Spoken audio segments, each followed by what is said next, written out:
Arguing with AI. This is one of my favorite things. So one of the things that you need to understand is sometimes you got to argue with AI. It sounds crazy, but the best way for AI to understand what you want is you have to keep pushing it in the direction that you want to go. So this is one example that I did on the class that I did for our team. Prompt was messy, so I was using voice to text when I did it. But I said, based on the current data, what is the likelihood that silver will reach $200 per ounce by the end of 2026? And so why was I asking this question? Anybody have any ideas? What has silver been doing lately? Increasing in value? Yes, quite a bit, hasn't it? $25, $30 at the beginning of 2025, ended the year over 100, and now it's back down to, I think, $78, $79 per ounce. So I was pushing it, I was like, what do you think about it being $200 an ounce? And AI said, I don't think it's very likely. So it says, inflation adjusted 1980's peak was the Hunt brothers. So do you guys know about the Hunt brothers? Yeah, so they tried to corner the silver market. They failed because of some regulatory changes and those sorts of things.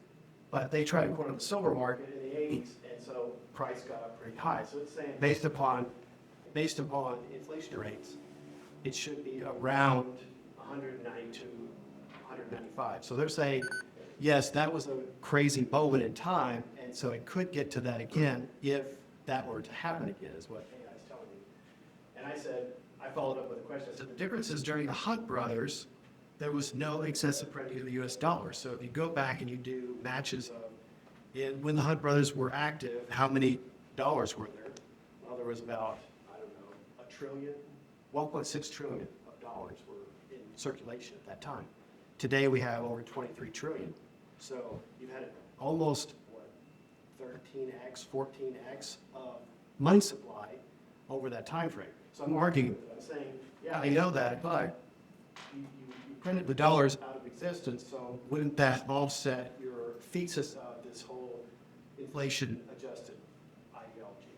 And I said, and since all the conversations are dollar-denominated, wouldn't it be conceivable that silver could or would hit $200?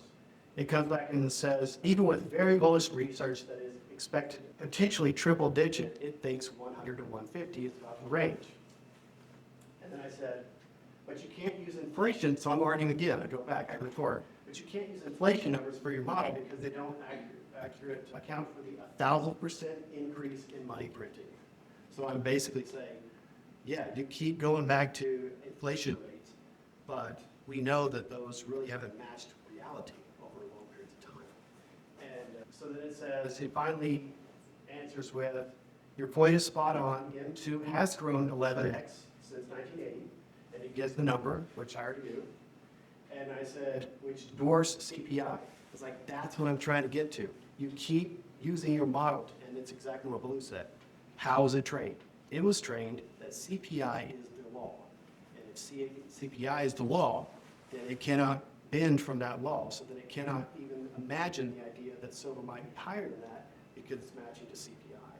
And so in this case, it says, okay, now I see what you're saying. You're going off the premise of CPI is the law. You're going into a new realm. And it says, based upon that, it's a possibility that it could hit $200. In fact, if you do the math against dollar-denominated, it would be closer to around $635 an ounce, adjusted to in 2 months' supply. So I say all that because what happens is I want us to stay sharp as humans because we're using these tools to help us do tasks. But we need to remember that the tool is only as good as well as it's programmed. If it's not programmed well, it's not going to make good decisions. So we need to continue to push the envelope with that tool to make sure that it has the very best answers that it